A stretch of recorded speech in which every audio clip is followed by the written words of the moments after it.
Hey guys, it's Tehi. We're gonna do the second boss of PTR testing for the 26th of June. It's this giant Mothman.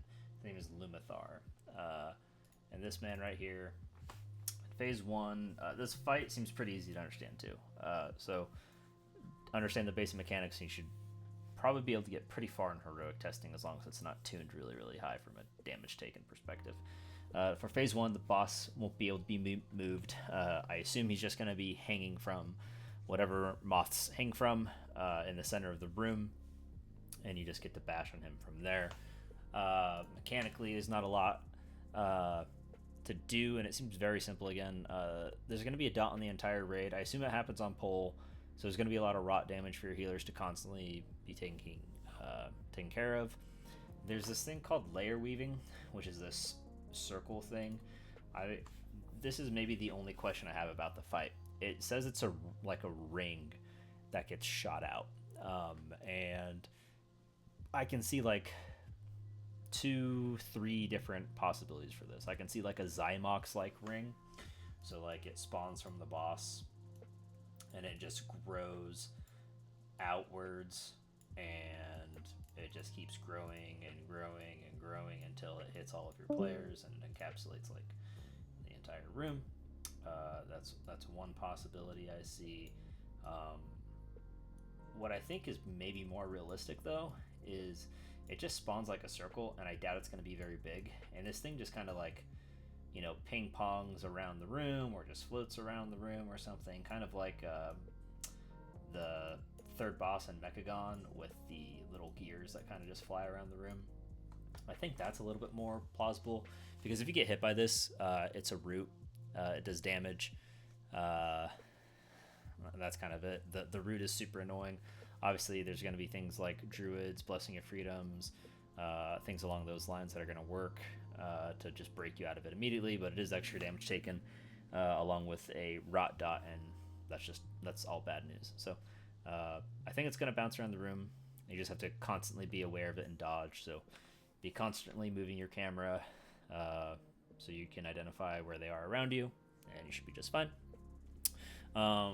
There's 2 tank things to worry about here. One of the tank things, it's not on here. It's just the auto attack of the boss. It just shoots. It kind of makes it sound like if the tank runs out of melee and there's not a melee within melee range, the boss just keeps like ranged auto attacking you. So if you ever have to run away from the boss, which there is one reason why you will have to run away from the boss that we'll cover in a second, it's not like going to start hitting your melee DPS randomly. So, but this is the tank mechanic that you actually care about. It's this piercing strand. And what's going to happen is you're going to get these woven wards that are going to spawn around the arena, and I assume it's going to. It might be. I think it's going to be its own standalone ability. It's going to spawn somewhere around the arena, and it's your tank's job to point this in the direction of a woven ward, to break it and not make it immune, so it can either be damaged or maybe it just dies from the tank breaking it. It does say that it prevents all damage until struck by piercing strand, so I assume that is going to be some DPS that needs to be put into it to kill it. But it also, it doesn't really say what it does. Like, why is this thing bad? Why does this thing need to die? It doesn't really say why, unless I'm just overlooking something. So I'm sure you'll have to kill it. So hit it with the tank debuff or a tank line, kill it, move on with your life. There's only like 2 more things in phase 1 you really have to deal with. There's going to be circles falling from the sky, pretty basic WoW mechanic. There's going to be this infusion tether, and it works with this puddle that we'll talk about in a second. Essentially, it's just a pull-in mechanic. It's like imagine like it shot a spider web at you and it just pulled you into the boss. It gets stronger the longer you're tethered, so I'm sure this is going to be like a Warlock Gate thing, where if you just Warlock Gate out, you'll instantly break it. You have to run 40 yards away, which I assume is pretty dang close to like the outside of the room to break it. It does do damage to you while it's on you, and then as soon as you break it, it's going to leave behind like what I assume is going to be like a web puddle. These puddles are actually kind of dangerous. It's nature damage, but while you stand in it, you take that nature damage, and it increases the amount of arcane damage you take by 100%, and it slows you by 50%.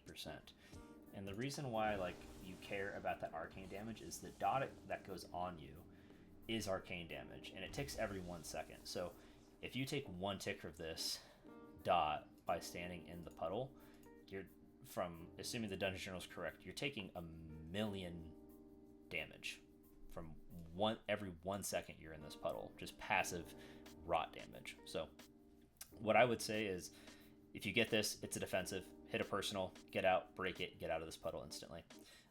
Probably a really good like freedom type thing.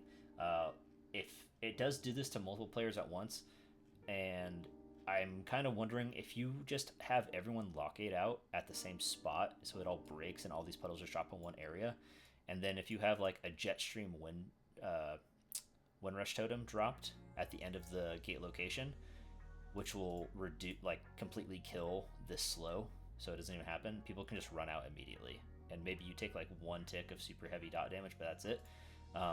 But this is like the only mechanic really where I'd say like, hey, this is, if you get this, just pop a personal. There's no reason not to. There's only one last thing of phase 1 to go over. He's gonna do this over infusion burst. It just sounds like a giant circle to run away, get out of. It is magic damage, so I guess if you want to be greedy, you can use immunities like Cloak and Turtle and Bubble to keep doing damage. And obviously you can't do damage in Turtle, but you know what I'm trying to say.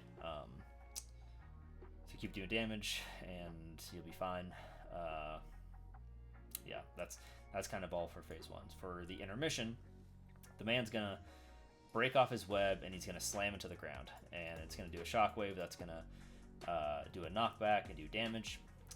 When we get out of this intermission, which I assume is going to be a really fast intermission, like he's just going to like fall from the sky, hit the ground, and now you're going into phase 2. We can move the boss, and these Ichors are going to start falling from the sky. So these Ichors are another question mark I have, but it's got to be only one of two things. One, it's going to be puddles that fall from the sky that you just have to dodge, or two, it's going to be puddles that fall from the sky, and once they land, they're just like sticky goo that stays on the arena for the rest of the fight until the boss dies. These Ichors, they do hit pretty hard if you touch them. So if we go down here, 4.1 million damage every second when you touch it. So, you know, according to like what's going on with live right now, that's just under 50% of your health pool. I don't know, obviously none of us know I don't know what's going to tune us up to for this PTR testing, but I would assume it's going to be pretty close to like 40%, 50% of your health pool. So these are do not touch, 100% do not touch. So then we go into phase 2. Phase 2 really only has like 3 things going on. The boss can be moved. I just kept him in the center of the room for simplicity's sake, but he can definitely be moved. This Ichor is going to drop. I guess the only thing to mention about the Ichor is like maybe it's more player targeted. I kind of doubt that. If it is, you would just stack your raid together so that you try to put as many piles on top of each other as possible. And then if that were to happen, like you would just, you know, move the boss along the outside of the room until it died. But I mean, maybe you still do that even if it's not targeted on players, but that's what I would recommend if it's targeted on players. That way you keep most of the room clean. And then this writhing wave, I kind of read it as like a tank mechanic, but in the dungeon journal it doesn't say it's a tank mechanic.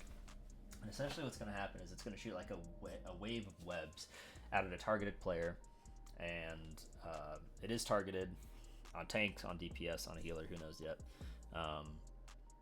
And either one of two things. Either this is going to be like a circle that other players have to be inside of with the targeted player, and when you are inside of this with your friends, you share this damage.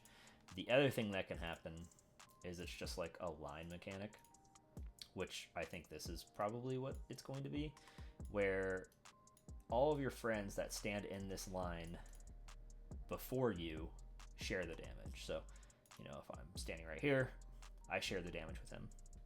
It does hit pretty dang hard, so you're going to want a good amount of raid members in it.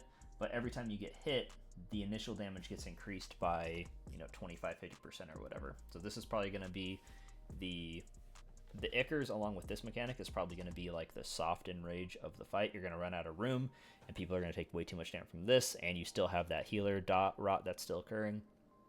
And then there's also a shriek that's a pushback. The only thing you really have to worry about the shriek, because since it's the second boss, I doubt there's like a punishing overlap of like this writhing wave with a shriek that would affect people from getting in the line and helping keeping the targeted player alive.